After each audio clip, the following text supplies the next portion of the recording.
এই দৃশ্যটি দেখে আমার সে ছোট্টবেলার কথা মনে পড়ে গেল। আমরা যখন ছোট্ট ছিলাম বা ছোটোবেলায় ছিলাম তখন কিন্তু আমরা এভাবে মাঠে মাঠে এই যে মিষ্টি আলু কিংবা গোল আলু এভাবে কিন্তু মাটি করে বের করতাম। তখনই বের করতাম যখন কৃষক ভাই তার সেই আলুগুলো মনে করেন যে মাঠ থেকে নিয়ে যেত। এর পরবর্তীতে যখন আমরা ছুটে তখনই আমরা ছুটে আসতাম। দেখেন ছোট দুইটা ভাই এখানে মনে করেন যে মিষ্টি আলু খুঁজছে, তবে কিছু পাইছেও মনে হয়। তোমরা কি পাইছো না? কিছু পাইছো না? এই যে দেখেন সে দৃশ্যটা আপনাদেরকে একটু দেখায়। সে ছোটোবেলার দৃশ্যটা দেখেন, দেখেন কীভাবে হাত দিয়ে ওরা গর্ত করতেছে, গর্ত থেকে কিন্তু ওরা মিষ্টি আলু বের করবে।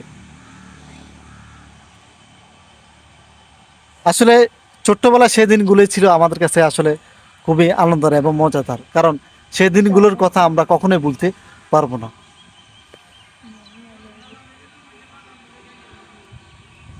এই যে দেখেন, দেখাও তো কতগুলো পাইছে, একটু দেখাও তো ছোটগুলো, ওই যে হাতে দেখাও তো। এগুলো পাইছো না? এখন এগুলো কি করবা? একটু জোরতে বলো, কি করবে এগুলো? বাড়িতে নিবা? এই যে তুমি বড় একটা পাইছো, বাড়িতে নিয়ে কি করবে এগুলা? এদিকে তাকাও, কিভাবে খাইবা তোমরা এগুলা? সিদ্ধ করে না? আজকে প্রথম আসছো এখানে নাকি আগে থেকে আসছো?